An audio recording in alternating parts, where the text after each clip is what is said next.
Alpha County, they had a nursing home, white nursing home next door to the studio.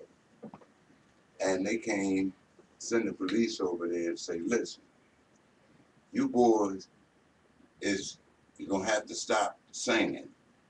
And they said, well, this is the recording studio.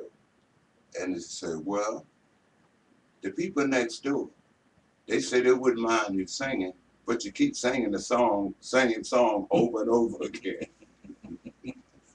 Y'all ready? Ready? Yeah. I got it. Got it? All right. Whenever you ready. Intro. Hey, it's your man Simply D from Open Conversation. And today we're going to be talking about racism. Start over. Did I do something wrong? Yeah. It's Lawrence. Kill it. Hey, it's your man Simply D from Open Conversation. And today we're going to be talking about racism in music, in the arts, the entertainment world, period. I'm sitting here today with Mr. T. Life. Thank you for joining us. And Thanks for Mr. having James Knight. You're welcome. Thank you for joining us. Thank you, Pat. Before we jump into this topic, which is going to be juicy, me and the guys are sitting here busting up for a few minutes, and these two gentlemen have a lot of knowledge I'm going to really enjoy today. But before we jump into the topic, what I wanted to do was have them give a little bit of background about themselves so that you know who these two gentlemen are in the event that you do not know them. So we're going to start off with Mr. T. Life. How you doing today? I'm good. And yourself? I'm doing wonderful. Sitting here with you, busting it up has been real nice. Oh, it's been crazy. It's been crazy. Bringing new gas. So why don't you tell our fans a little bit about yourself? Well, I'm a record producer. But before I was a record producer, I was a musician and a singer and just an up and coming kid who wanted to be in the entertainment game. You know, sang a lot of doo-wop on the corners. You know, especially when I came to Philadelphia. You know, I was always fascinated by the Motown sound. Okay. You know, and things of that nature. You know, Mad Lads, Yeah. Smokey, of course, and Temptations and all of that stuff. The Shirelles, you know, that whole era of music. I mean, I have a vast knowledge, let's say knowledge, but Okay. my repertoire is crazy. Okay, but I always wanted to be an entertainer and be in the music. That was my calling. I already knew it from like the age of 5 or 6 years old. Okay. So being in Florida and being in Miami, being exposed to all the different artists like the B.B. Kings, the Albert Kings, the Etta James, the Aretha Franklin, Otis Redding, O.C. Smith, Right. Brooke Benton. You know, my mother used to listen to all of the old greats. She would sing songs that I never even heard. Okay. But outside of that, those artists are primarily black. I also listened to Andy Williams, Frank Sinatra, Yes. Dean Martin, Yes. you know, Sammy Davis Jr., The Rat Pack. anything that Andy, did I say Andy Williams? Yes. Okay, I said Andy Williams, but a lot of all of the classic people, Donna Shore, Yes. you know, people like her. Mm-hmm. You know, I listened to all of that music, and so I had my library inside my head, you know, was very, very vast. So I just love music. Okay. I remember, well, let me go on to my history. I was born in Philadelphia, and I moved to Miami at a very early age. And I spent a lot of time in Miami. I learned how to play, learned how to play the blues, Okay. you know, and learned how to play everything else. When I became of age, around 15, 16 years old, my mother moved back to Philadelphia, where I was born, and the rest is history. Okay. I got with a young man that I think everybody knows, lived in the same neighborhood, lived about 4 blocks away from each other, and that was Frankie Beverly. Okay. And eventually what happened was I became a guitar player with Frankie, and we had a group called the Butlers, Now he had a group prior to that called the Butlers, but they broke up. So he formed another group called the Butlers, and I was in that group. And we traveled all over the country, all over the East Coast and West Coast and the Midwest. I mean, you name it. Well, we didn't go to the Midwest that much, but the East Coast and some of the West Coast. But we had a ball. We were all young kids, you know. Right. And that's pretty much what's happening on that level. When it comes to being with Frank, I was there for about 7 years, and then I left and became a record producer. Okay. And did my thing with Philly International, Gambling Huff, and went on to discover other artists such as Evelyn Champagne King, and do a record that a lot of people love today, and that's called Shane. Shane, And the rest is history. I've done a lot of acts. Phyllis Hyman. Oh, it goes on and on. I can't think right now because I'm on television and everybody's watching me. That's so, okay. You know, but that's a little bit about me. I mean, that's about it. I mean, we could talk. You can build it up a little bit more. You probably got this. I can't even remember half of that stuff. Right. So, we're gonna definitely dig into that brain later on, because I'm sure you're gonna have some total recall. Oh, I sure hope so. So over here we have Mr. James Knight. So give us a little bit about your history, sir. My history, I was born and raised in Valdosta, Georgia. And when I was 10 years old, my mother brought me from down south up here, which I really didn't want to come because you couldn't tell me that Valdosta, Georgia wasn't it until I got to Philadelphia. Okay. And that's when the first person I met when I got out of the cab was John Whitey. Mm. And he had a box guitar in his hand. And way back then, you know, if you had $100 in your pocket, and the kids in the neighborhood say you was rich because nobody had no $100. So in order to get me to come here without crying and all that, my mother knew I loved money so much. She gave me a $100 bill, and then they got it cash for me in all ones. Wow. And so when I got out the cab, the whole block wanted to know who I was. At that time, popsicles was 3 cents. So you can go to the movies for 15 cents. Right. So they said, we got a rich kid in the block. Everybody come, and John came up to me and said, listen, man, do you know anything about singing? I said, a little bit. He said, what I do, and he pulled out the guitar and he started doing Elvis. I said, well, I know the songs, but I don't know what I could do with that, you know. And then from that point on, we started a group, and we was called the Epsilons. Yes. At that time. Okay. And from then on, we was playing one time at the Temple College at fraternity clubs and stuff like that on the other side of the street. Otis Redding was at the Uptown Theater. Okay. It was hot in the joint. We pulled a window up to get some air, and he was on his way back to the hotel. Heard us, came in, and said, I want to sign you boys to a contract. Wow. And I was like, I didn't believe it because I wasn't an Otis Redding fan at that time.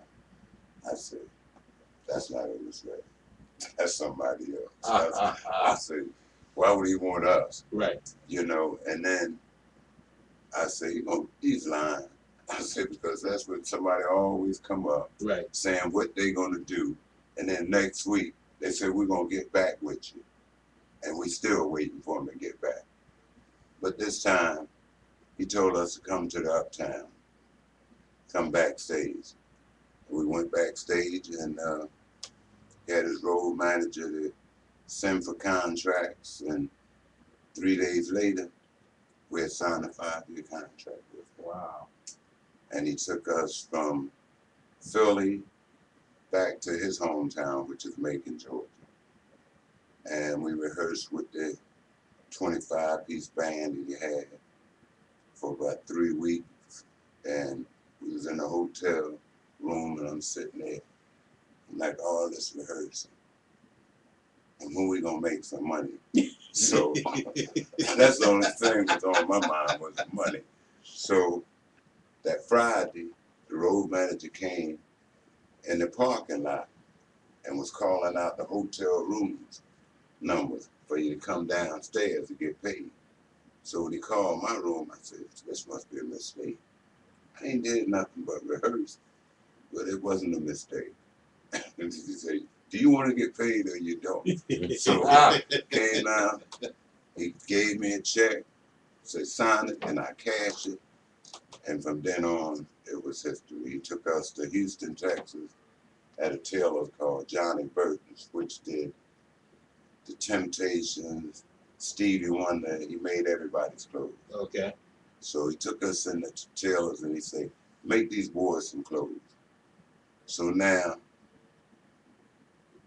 when he said make some clothes, I said, I'm gonna see if you got any money.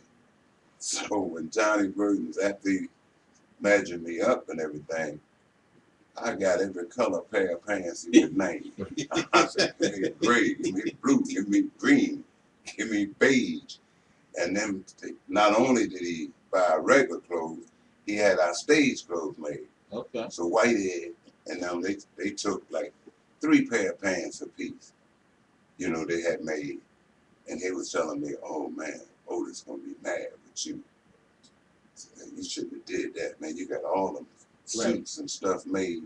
I said, well, he didn't say how much. He said, get you some clothes made. Right. And so when Otis came back, he said, I was the only one had some sense. He said, I told y'all to get some clothes made. Y'all get 3 pair of pants made and 3 shirts.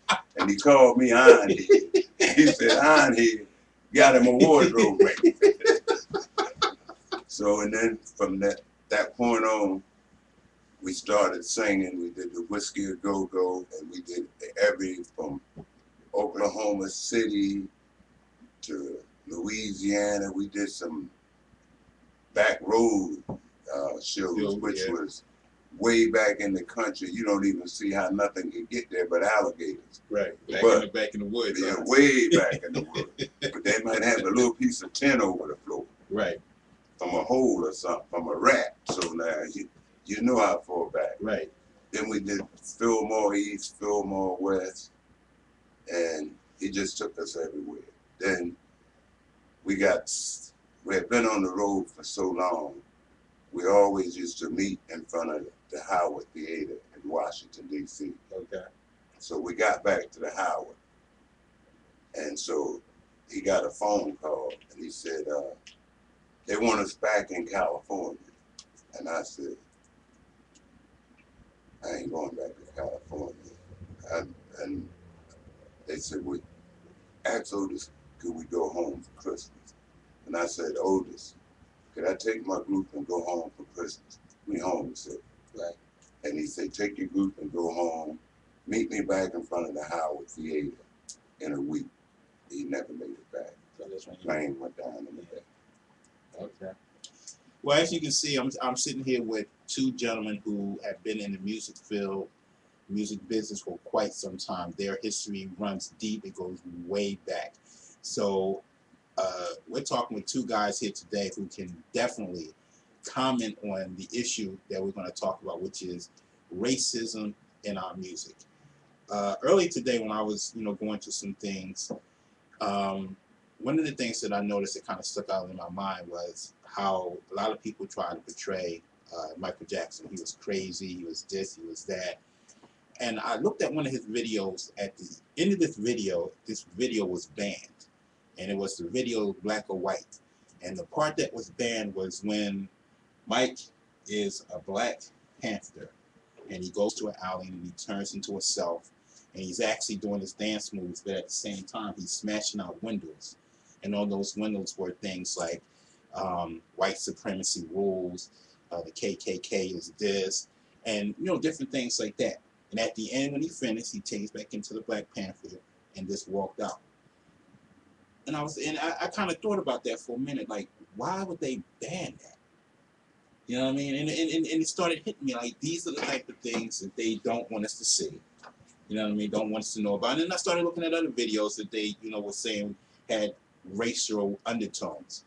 And I also watched a video from a rapper, can't recall his name right now, where he was talking about back in the 50s and the 60s when our people were coming together and getting riled up. We had a lot of positive music on the radio.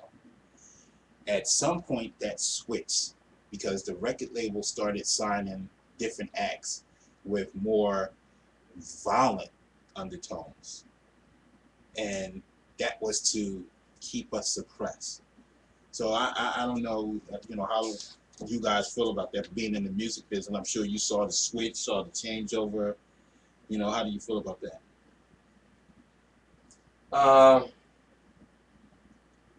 I think every generation has a vision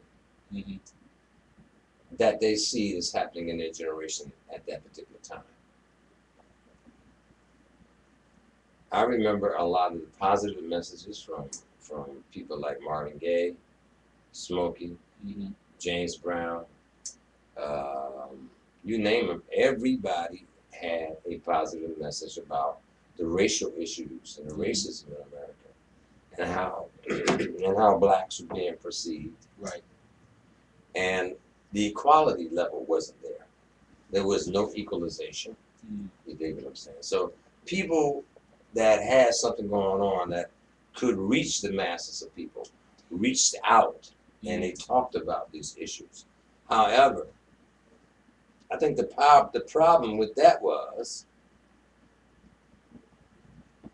a lot of people didn't gravitate towards that. Okay.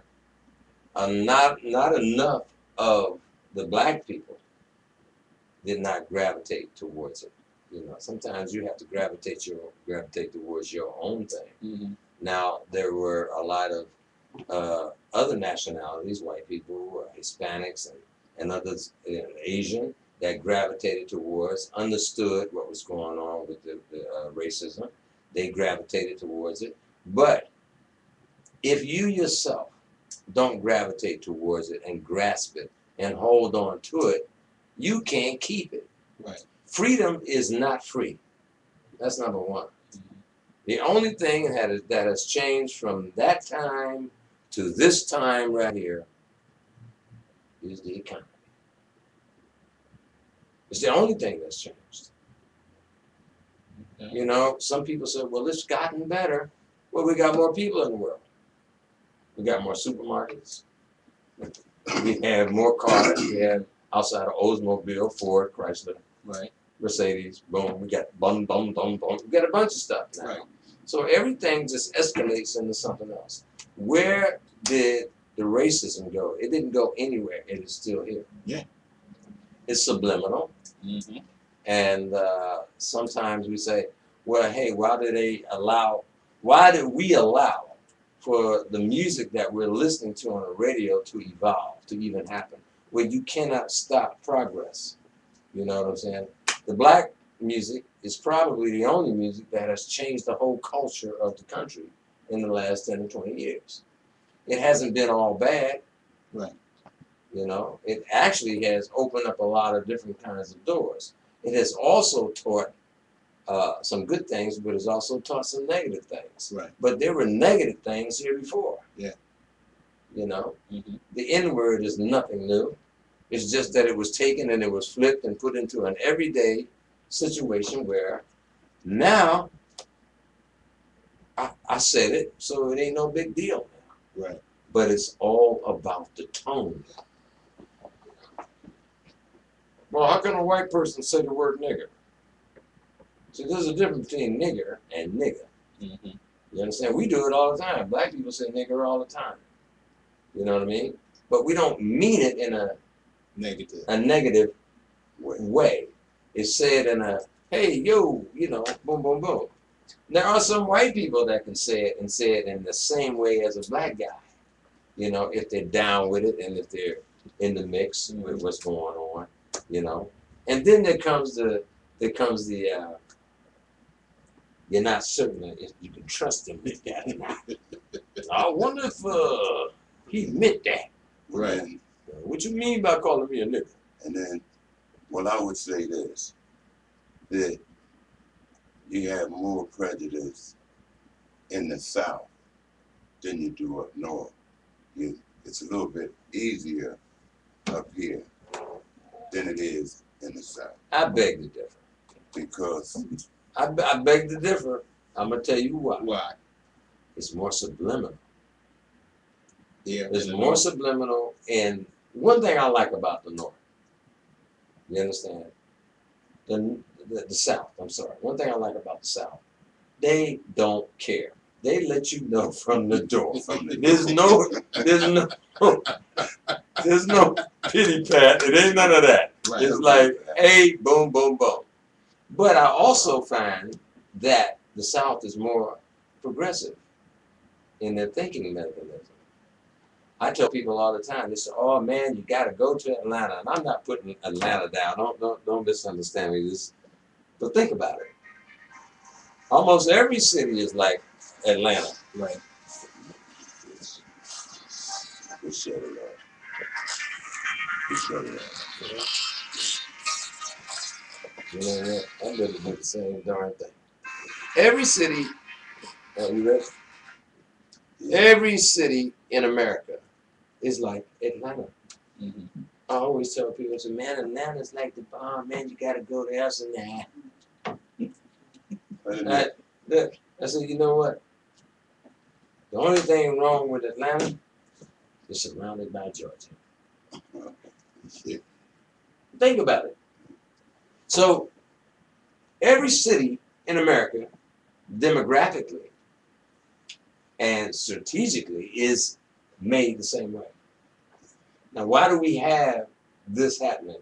Well, you got 95% versus 12%. How can we come out of that mental? Why do we think that we're a minority? Why do we think that we're lesser? We're number 2. Oh, I heard we were number 2. We're number 2. So, we're number 2. I can bounce with that. But if we're number 2, why is the racism there? It doesn't have to be, you could be number 2 without being racist. Yeah. You know, you could be doing a race, you know what I mean? Guy come in first, and the next guy come in second. We ain't gonna kill him because he came in second. I mean, you know what it is? I gotta say that it's maturity. You got as many people in that 95% category who are not mature. And you have a lot in the 12% that are not mature. And you have a lot in the 12% who are racist and study racism within the 12% unit because of immaturity and lack of knowledge from where you came from. Now you got 95% that can tear you up, but you'd rather just beat up the people on the inside of your 12% because it makes you feel good.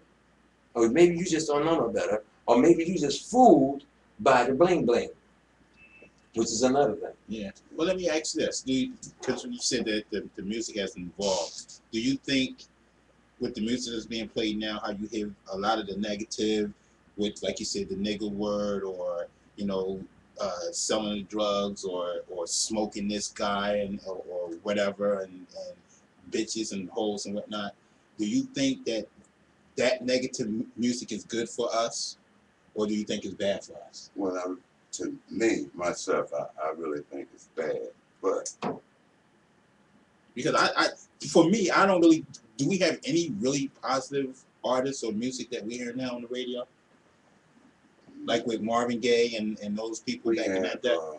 Because I don't listen to the radio. Well, I'm not a radio person either. Not with certain type of music. Right. You know, I like different stuff. I might listen to like Friday with Frank. Mm-hmm. You know, I mean, I just like the songs that he do it. You know, Mm-hmm. some styles, and I don't. To me, it's not about color. Me either. It's about music. If I like it, I don't care. You could be orange. Exactly. Music is music, and music to me shouldn't have any boundaries, and it shouldn't be a color thing. Like I said, I listen to everybody. But I think with all the profanity that they are using, it's not helping. You know, because you know some people that have lack of knowledge, and we're talking about, I take my Uzi and I go down the street. Now you might have some dumb child who haven't did his homework in school, and now he thinking he can really take a Uzi and go down the street. Right. So, you know, you put a lot of negative situations into some people's head that don't have positive things. See, like, Well, I like a lot of today's music, and I understand the change in generations with music, and I think that the music that has evolved in the last 20 years came from the events that were happening in the world. okay. You know, when we talk about groups like NWA, Mm-hmm. you know, the first time I heard NWA was in a white family's house. Okay. I didn't even know about it. Right. I said, man, you ever hear NWA? And I didn't even know what it stood for. You know? It's honest to God true. Right. You know? And then I started to notice that a lot of my Caucasian friends, I use that word, Caucasian friends, my white friends, had NWA albums. I said, wow, that's pretty heavy. Yeah. You know, and listening to what these guys are saying. Now, there's a twofold situation on that. Mm-hmm. They're listening because they're being educated Right. on what we're talking about and what we're doing. Right. Okay? Very, very smart. Yeah. You understand? But isn't that the same thing back in the jazz era?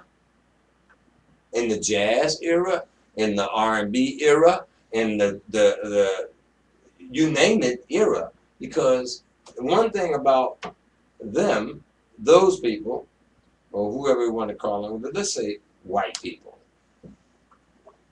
they treasure the music. Music is a spiritual thing, you know, and it comes from the inside. And they feel it, and they want to study it, and they want to archive it. Mm-hmm. Music in America is probably the only true form of music in America is black music, you know. But we don't treasure it as much as they do because it comes so easy to us. Right. It comes so easy and it just flows so freely. We can do it. And we can change generations. We can change how people think, how people walk, what they wear, what they eat, how they sleep, what they want for their children, the whole 9 yards. We can do this. Because we got a whole generation, black, white, blue, green, yellow, running amok right now. Yeah. And we talk about, well, what do we think about the music? Well, I think some of it is good. I think some of it is overkill. I think that some of the kids now are starting to live their lives through the movies or through music. Right. Video games. Yeah, they're not living in the real world, the reality of things, and that's bad. That's not a good thing at all. And I can't blame it totally on the music. I know when I used to watch The Lone Ranger and Tonto and somebody got shot, I knew it wasn't for real. I wasn't pocket down and then get back up and do it again. Right. You know what I'm saying? It has no sense. But now there's no horse in common. Right, but and also you have to think about this. When Lone Rangers and Tonto was shooting, killing somebody, it wasn't no black person who was shooting. It was the other whitey. Yeah. But that's I'm saying, you know, speaking on movies, because this is what we had to watch. Right. right. You know, if But- you don't watch But it, now, unless you got a cook, right. Amos and Andy. But Right. look at. I think what I'm trying to say in retrospect to what we're talking about is the music. How can we have a prejudice or racism against a race of people who put out good music that you like, that your children like, that you go to shows and you see. Mhm. You know, you watch black people on television, you laugh with them and this and that and the other. Why would you want to kill them? Why would you want to use racism? That music is supposed to heal. It's a good feeling with music, you know, and things of this nature. And I just thought that I just think that, unfortunately, what happened in South Carolina, in Charleston, was so unfortunate, because here's a 21-year-old kid that's probably heard almost every. You can't go to Charleston, South Carolina, and not hear a black song. Okay. It's impossible. Impossible. Where does this brainwash come from, and what kind of music are they playing? That's a good question. What kind of music are they playing? You know, they can't be playing. I ain't never heard a country song. I mean, I love country and western, Yeah. but I have never heard a country song that's depicting go ahead on and kill them niggas over there. I ain't never heard nothing like that. Nah. That's surprising that you brought that up, because I did find one when I was looking today. See if I can pull this up on this artist. That's all he sings about, and he's a country artist. Really? Yeah. A notable country artist? I've never heard of him, so I don't know how notable he is. But I was surprised when I did this, and they said all his lyrics are racist lyrics. Let's see if I can pull this guy's name out. Let's see. But while we're doing that, do you think that the negative rap music contributes to our younger kids with the black on black crime and killing each other? I think the concept of killing, I think the concept is wrong. I think the concept now has played out. That part of the game has been played already. Now it's about pulling together. I think that is hurting, because I think a lot of that stuff that they're talking about now is old. Mm-hmm. There's no money in the game like that. There's nothing wrong. There's nothing right with taking somebody's life over something that's really, really dumb. Now, let's keep in mind that the younger generation is still trying to emulate something that was 10 or 15, 20 years ago. Okay. Right? Crime does not stop. Or let's say business does not stop. In that case, it's a business. You know, that's not going to stop. What can stop is the way that it's being done. It's just run amok, Bill. We have what's the word for it? You might have to edit this, but that's okay. But there's rules and regulations to every game. You know. I would say what creating the biggest part of the problem with so much with the kids doing so many wrong things, because when you can't chastise your own child without somebody coming in talking about DHS coming in to tell you what you can do to your own child, that's the biggest problem that we got right there. When I was brought up, we did something wrong, we got our butts whooped, and we listened to our parents. But when you got to listen to somebody outside of your home telling you what you can do with your own kids, there's a problem. And then the other problem, you don't have a curfew for them. If you take them off the street at 10 o'clock, then you ain't got to worry about hearing about a bunch of babies getting shot out on the street, because you got a curfew for them. You ain't got no curfew for them. They out doing whatever. You can't hit them because their police come and they go, my mom hit me. You end up going to jail. That's a good point. That is a good point. That's a great point right there. Well, you're not allowed to chastise your child, you know, and that's a bad thing. But how would you chastise a child in today's world. Some, and I hate to say this, but some of these kids are so far gone, it would take you another 10 years to get therapy for them, to put them into programs, to change their mindset about where they come from. There's a lot of wounded children out here. There's a lot of wounded people out here, period. We've just come through a very, very trying generation of negativism and things of that nature, okay? Well, when you Let me can't, finish. Let me just last thought out, okay? How, you know, the generation there's a lot of things that we got to fix, but this next generation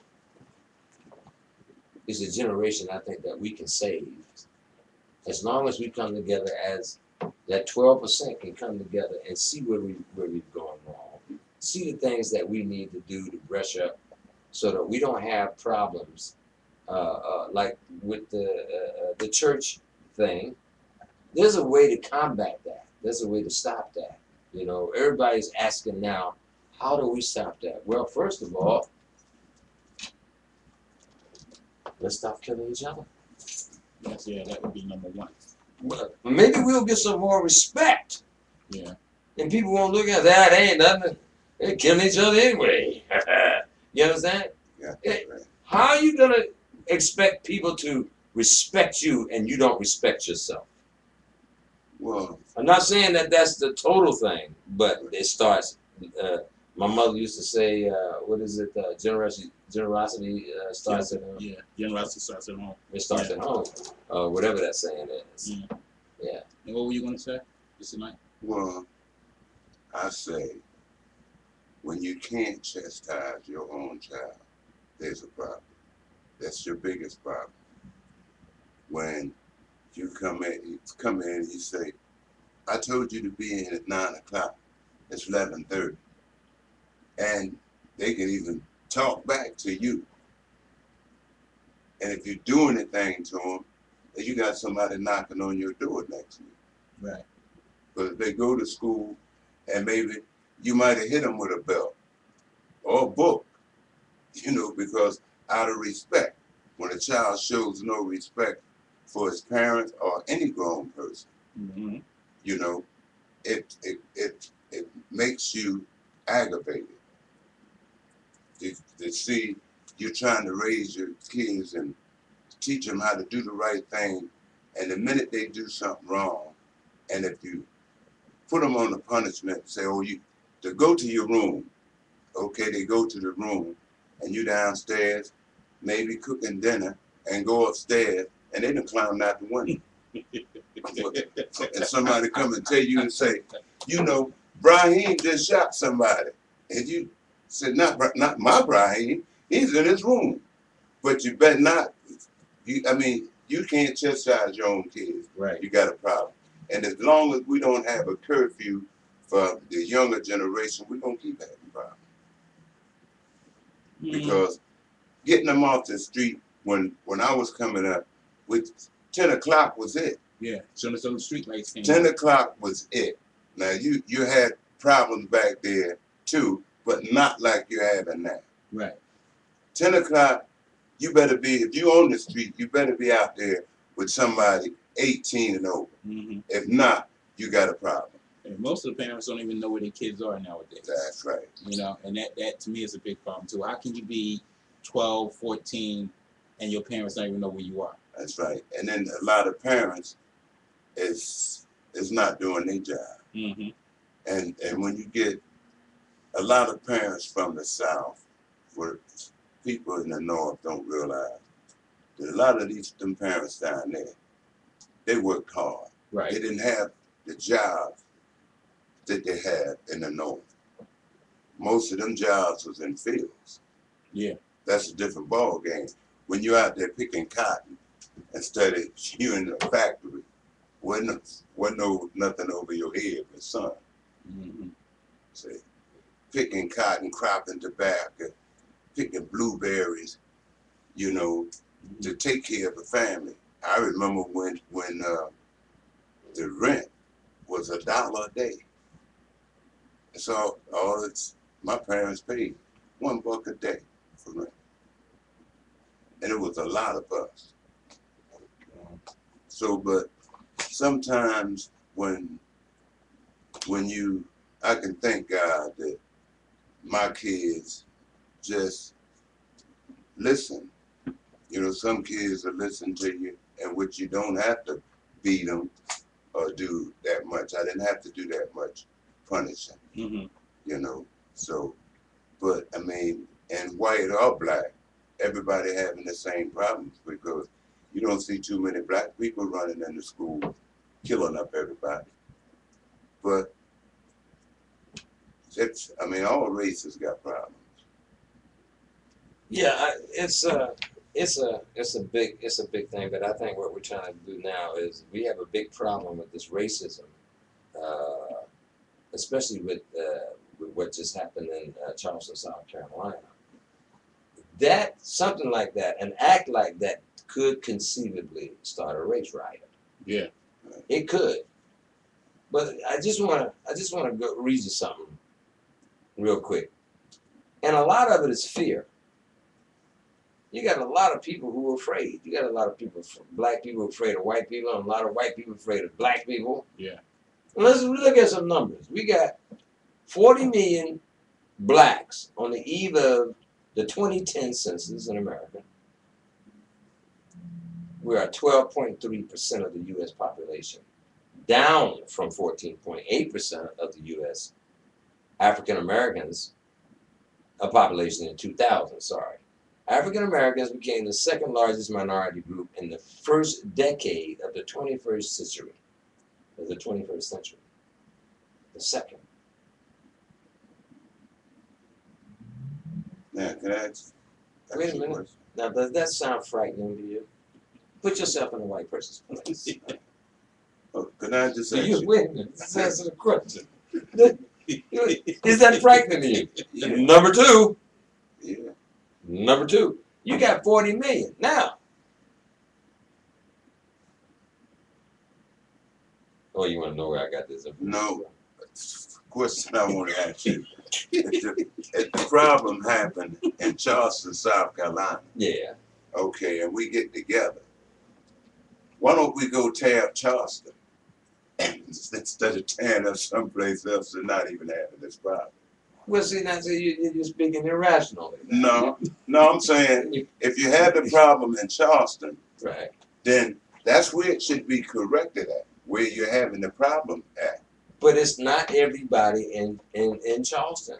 Everybody doesn't have that sick thought. Now, this is the problem. This is a stereotypical situation. Here we go with stereotypes. Let me finish my demographics for you, my numbers. You just lay out for a second. Okay. Okay. Wikipedia in 2009, 37% of immigrants originated in Asia, 42% in North America, and 11% in Africa. In 1900, non-Hispanic whites comprised almost 97% of the population of the 10 largest American cities. So they almost don't even rate. Okay.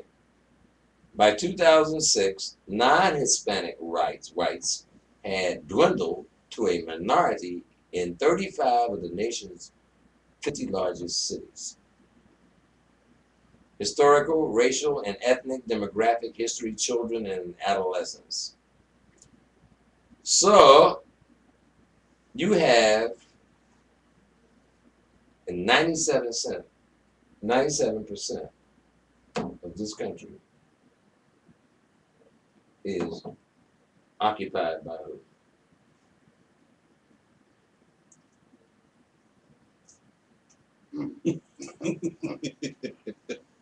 Okay, so with that, where and why is there this great fear?